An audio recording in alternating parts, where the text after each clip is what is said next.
How are you guys doing today? Welcome back to another Rage Shadow Legends video. Today we have a champion showcase, and I am bringing you Rae. She's an absolute monster, a magic affinity attack champion with all AOE skills. So we're going to dive into that, dive into her gear, quick look over her masteries, and then I'll give you, some ideas how to build her, and we'll take her into the arena, little dungeons, campaign. We'll show you a little bit what she can do, and I'll show you why if you have her, you definitely want to be building her, and you definitely want to be using her in most places in the game. Before we get too deep into this, drop me a like and subscribe. It'd help a lot, and I would really appreciate it. Now let's get into it. Alright, so I just recently had to completely re-gear my Rae. I built her semi-early on in playing, and she was a little under-optimized. She had too much crit rate, not enough crit damage, really slow, so I just went through and re-geared her. So as you can see, I still have a few pieces of gear that need a bunch of silver dumped into them, but I've got the main stats I'm looking for. So we'll quickly go over my total stats on her. So 27,000 HP, pretty low, pretty squishy. We got 3,300 attack, which by the time I get the other two artifacts here leveled up and all that done, I should be closer to like 3,800 attack, which is not bad.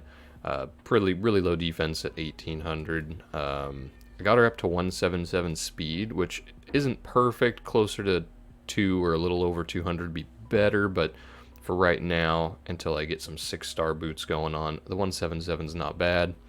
I managed to get exactly 100% crit rate, which took a little doing, but I got there. And then my crit damage is at 244%.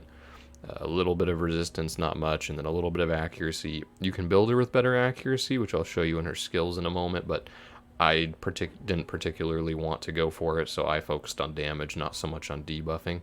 So now let's go over her skills. So her A1 attacks all enemies, 30% chance of placing a 60% decreased defense debuff for 2 turns. This is the one I was talking about where having the extra accuracy can come into play, but I have a bunch of other debuffers and it just didn't feel like worth focusing in on, so I also stopped with booking because I really didn't need the decreased defense. I just wanted the damage. So I stopped there and saved myself the legendary books. And then her A2, this is the big one, all damage, no cooldown or percent chances or anything going on here, so I put the 3 books in. Attacks all enemies, inflicts 50% more damage against targets under debuffs. This one can hit really hard, and this is your main skill for arena. And then her last one, attacks all enemies, removes all buffs, has a 50% chance of placing a freeze debuff for 1 turn. So this skill can be really nice. I did book this one most of the way. Seeing that I mostly use it for arena and campaign farming, I didn't worry about the cooldown. I just don't need it that often, but this one can be really good. It can be really nice for clearing off a bunch of buffs.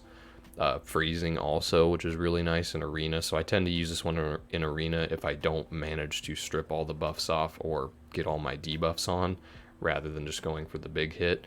So more accuracy would be nice for this one, but like I said, I focused on damage for now, so I didn't worry about that too much. And then her aura is increase ally speed in dungeons by 33%, which is really fast. That is a lot of extra speed. So even on dungeons where she's not as important, she kind of ends up being my speed lead in a lot of those, which is really nice. And pretty much anywhere but Fire Knight, she's really good in dungeons, so it kind of works out. It's really nice having that along with some decent wave clear. Alright, so now we'll take a look at my mastery. So I'm actually thinking of trying out a new set of masteries soon, but I'll just show you what I'm running with for right now. But for now, it's just kind of a placeholder. But over here in the offense, this one is decent, so obviously you go the extra crit rate, crit damage. I went over here with the shield breaker, increases damage inflicted to targets under shield, because before recently I did not have a Madame Ceres or a good buff stripper, and so I kind of needed to burst through a lot of those really strong shields people like to put out immediately, or people using the shield set, so this was really helpful for a while. Again, another thing I'm going to change up here soon, though it still has some use in dungeons and whatnot. And then increased damage inflicted by 8% for the first hit on each enemy. Pretty nice for nuking. Good for arena. And then another one I focused in for dungeons. Life Drinker heals by 5% of damage inflicted when attacking with 50% HP or less. Kind of nice just to help her get by in dungeons and not die quite so easily, especially because she does deal pretty high damage. Cycle of Violence, 30% chance of decreasing the cooldown of a random skill by 1 if the damage inflicted by a skill exceeds 30% of the target's max HP once per turn. So, being a nuker, that actually happens pretty often. So it's a useful one, mostly in dungeons where you're going to be rolling through your skills a lot more. In arena, it's not so important, but I still use her in quite a few dungeons, so this one's a nice one to have. And then Kill Streak, increases damage inflicted by 6% in arena, 3% everywhere else. For each enemy killed by this champion in battle, stacks across each round, up to 12%. So not a big bonus, but it can be nice in dungeons just to rack up a little extra damage by the final wave or boss or whatever. And then Blood Shield, places a shield buff for 1 turn on the champion. When you kill an enemy, the value of the shield is equal to 15% of this champion's max HP once per turn. So again, it's useful, a little bit of extra sustain, mostly for the dungeons, though it can come in clutch in the arena a little bit. And then I went down to Flawless Execution, the extra crit damage. So we'll see how it works out when I get around to doing it and have the gems to spend on it. But I'm actually thinking of trying to go with Helm Smasher for the extra, ignoring defense and kind of building along the left side of the offense tree here. And then possibly even going into the defense tree for a little interesting maneuver I have planned. So again, once I do that, it might be another video. We'll see how it works out. But for now, pretty solid. Those are definitely not bad ways to build her here in the offense tree, but I think I can get more damage out of her, so we'll see how that goes. And then as far as the artifacts, I had to do a little bit funky ones here, so I was able to get 1 set of crit damage in, just because of what I had, 1 set of crit rate, so I could reach that perfect 100%, and then offense. There's a bunch of different sets you could go on her, though. I mean, lots of attack would be good. Obviously, more sets of crit damage would be pretty nutty. Savage would be a really good set for her, just ignoring more defense, so that would be a really good option as well. I didn't have enough Savage gear that was any good, so I couldn't go with that one yet. Maybe eventually we'll try, but for now, this is kind of what I was able to pull out. So attack ring with a little bit of defensive stats in there, just so she's not quite so ridiculously squishy. We got, obviously, a crit damage amulet. Only a 4-star, though. This is actually one piece I'm really looking to upgrade upon, is I need more Dark Elves amulets, because I've got 2 Cold Hearts and then Rae here, so I'm looking for those 5- and 6-star crit damage amulets, but they're not showing up so easy, but that's one other little form of upgrade I'll get once I get a better one. And then just a standard attack banner. Pulled a little extra speed, a little attack, a little HP on it on a 5-star one, so this one's not bad. Nice little bonus, but I'm sure I can find a better one eventually. And so that does it for the gear. So now, let us start using her a bit. So I'll show you in campaign, because I actually farm with her. She is exclusively my campaign farmer since I got her. And I'll show you how she does here in stage. I believe this is 12-6. So her AI kind of mucks it up a little bit. As you can see, she wipes the first 2 waves, no problem.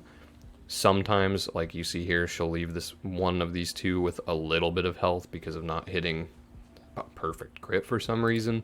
I'm not quite sure why. I think they just have slightly higher defense. Half the time she'll wipe them, half the time she'll leave one with a speck of health. But either way, she's still sitting at like a 6 to 12 second run, which is pretty darn fast. Once I get a little more attack on her through upgrading that gear, she might wipe that guy every time. But either way, a 12-second run, we'll run it one more time here and see what we get. But either way, a 12-second run, pretty good. As you can see there, we left this weird guy alive for some reason. Oh, I see why. Weak affinity. It's the only problem with her is being magic. You do run into weak affinity on red sometimes. And yeah, see, that time she completely wipes it. So it goes back and forth. That one is a 15-second. But anywhere from 8 to 15, it's still a really fast run. And like I said, get the more attack, she'll probably wipe them anyways. So it's a really fast campaign farmer. She's a little thrown off because of the changes I made. Alright, so that was her in the campaign. As you can see, really solid campaign farmer.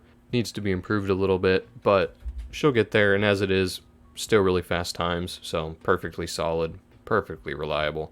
So now let us I'll show you in a dungeon. We'll go ahead and do, let's see, I need those amulets anyway, so let's go ahead and hit a spider just to show you that she's useful here. So we'll go ahead and hit stage Let's see, I don't know. I like to farm 14 just because it's the fastest while still giving the highest rarity there at 6 stars. So, yeah, this should be fine. I've got a little bit of a weird comp going on here because I was messing around with seeing how fast I could do it, but I know they can win it, so we'll give it a shot. So we start with Madame Saris, we wipe everything, give them all those decrease attack, decrease defense, and then we'll come in here with that really big move, and whack. Almost one-shot everything. Okay damage to the boss, which is mostly a wave clear. And then we'll come in here, hit with our Painkeeper. We got the decreased defense down, so we'll whack there. I think that's my weaker of the two. Yeah, it's definitely the weaker of the two. We'll just whack there because nobody puts buffs up. I should probably be using Stagnite instead of her, but I just wanted to give her a try. Boom, that skill also, oh, that's something I forgot to mention. That, the freeze skill actually hits pretty darn hard too. It doesn't hit quite as hard as the A2, the extra damage on the enemies having debuffs, but it still hits pretty reliably hard. Yeah, this one here. So that freeze still hits not nearly as hard as this one, but still pretty reliably. So we'll go ahead and whack everyone with that again. Almost 60k on the boss. Not bad. Sure, we'll use that. Why not? Give me those Heart Seekers. Let's finish this one out. Yeah, as you can see, this isn't the most optimized team. She's my speed lead and AOE burster in almost all dungeons. I was just messing around to see if I could two-turn the boss. Didn't quite happen, as you can see. But that's why I've got a little bit of a weird team in Spider at the moment. Alright, anytime now.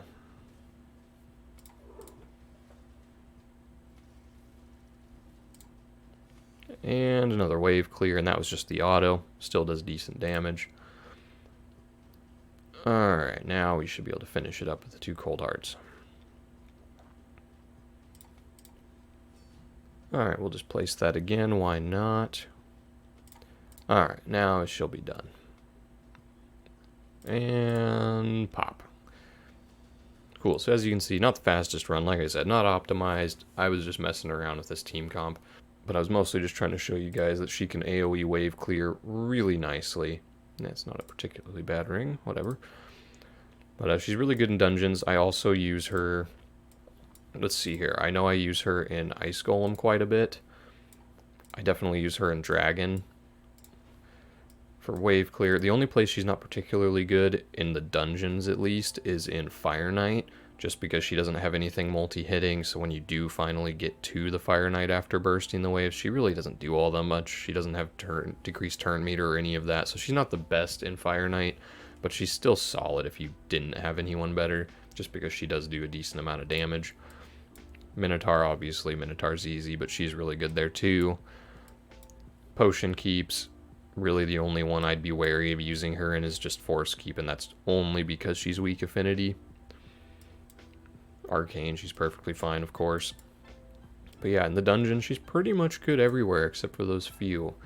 She's not particularly good in Clan Boss. She can still do heavy damage, but she just doesn't bring any heavy debuffs or support or anything really important to the field. No poisons, HP burns, whatnot. So, though she can deal some decent raw damage, I don't think Clan Boss is particularly where you want to be using her.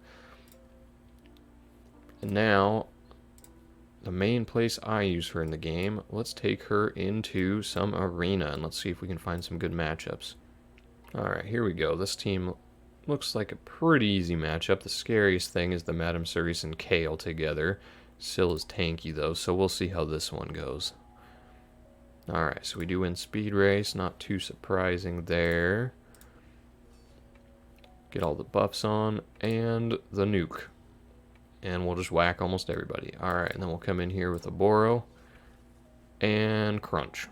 And they're done. So that's a pretty good example of what you're looking to do. I definitely need to optimize a little higher speed, especially on my high Katoon for the speed boosting, and a little bit more across the board for everyone else, because I do lose some speed races, but I don't focus too heavily on arena, at least at the moment. So I've got a little more optimizing to do, but as you can see, she hits really hard. She can wipe teams really easily, especially if you get the right matchups and you don't get the weak affinity with force. She's just really strong everywhere in the game, guys. She does so much damage, and she's so reliable. So that has been Rae. For your guys' sake, I hope you pulled her, and I hope she does a lot of work for you, and I hope you're able to glean a little something useful from this video. If you guys enjoyed the video, again, hit that like and subscribe button. I'd really appreciate it. You guys take care, and have a good rest of your day. Bye.